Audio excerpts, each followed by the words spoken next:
you support a voluntary gun buyback of assault-style weapons as well. Why not a mandatory one? So, look, I want to get what works done. Well, Elizabeth, what works is having a gun to shoot back when someone who has sidestepped the law to get a gun is now trying to kill you. Kind of like why you have armed security. I want to use the method we used, for example, with machine guns. We registered them. We put in a huge penalty if you didn't register them and a huge tax on them, and we let people turn them in. And it got machine guns out of the hands of people.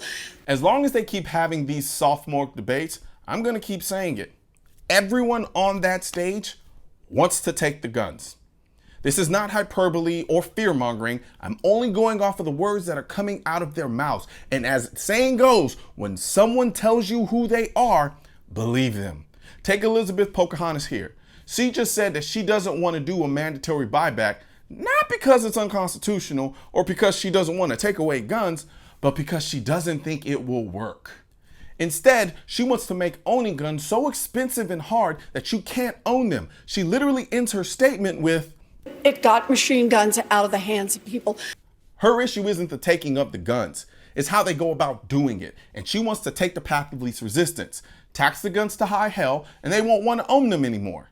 Make them register the guns while making the process to do so arduous and complex, you won't want to do it. Here's the kicker. No one asked her what happens if people decide not to register their guns.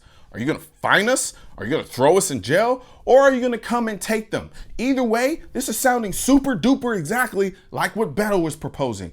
But the problem here that we need to focus on is first how widespread gun violence is. As you've rightly identified, it's not just about mass shootings. It's what happens in neighborhoods all across this country.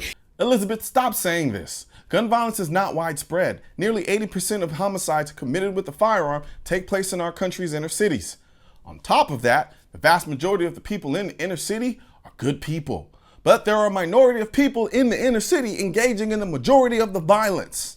In case you haven't figured it out yet, we call those people criminals. And these criminals do not buy guns from gun stores. They buy them on the street where you and your funky little gun control laws have no effect. But these laws will effectively make it harder for the good people living in these places where cops don't even like to go. So if you're not ready to address the underlying issues in these places head on, like prolonged exposure to poverty, a broken education system, a lack of job opportunities, and a destructive cultural dynamic, don't bother bringing this up. Because gun control will fix the inner city, said no one ever who actually lives there. It is about suicide.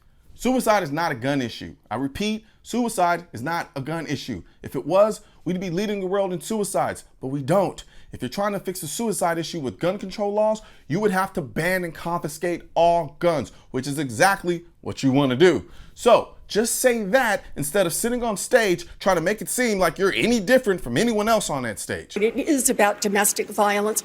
This is not going to be a one and done, that we do one thing or two things or three things and then we're done. We have to reduce gun violence overall, and the question we have to ask is, why hasn't it happened? Notice she hasn't given one solution that doesn't involve restricting gun rights. Yet, she keeps lamenting the fact that there are bigger issues and we've got to do more. Yet, she doesn't say what the more is, because that more is more gun control laws. There is no nuance with Elizabeth's argument. She just talks in a grandiose manner and hopes that you don't realize that she said exactly nothing, except more gun control laws. I mean, listen to her. The only thing of detail that she presented was wanting to tax and register guns. Everything else was grandiose, vague nonsense. You say we're so close. We have been so close. I stood in the United States Senate in 2013 when 54 senators voted in favor of gun legislation, and it didn't pass because of the filibuster. We have got to attack the corruption and repeal the filibuster, or the gun industry will always have a veto over what happens. I told you, all the flowery talk about it being a bigger issue and we need to do more, and she ends with, we could have done more, but we couldn't because they wouldn't let us restrict their rights with more gun legislation.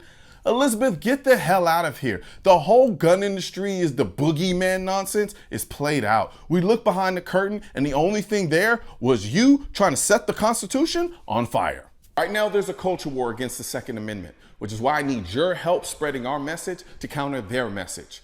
You can do this by leaving a comment, sharing this video, and click the bell and subscribe button.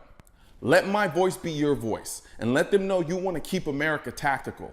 Because the right to keep and bear arms shall not be infringed wasn't a suggestion, it was a directive. Also, if you're wondering where to get your I will not comply, I lost all of my guns in a boating accident, the AR-15 is protected by the Second Amendment, and your state-specific Keep America Tactical shirts, click the links in the description section of this video.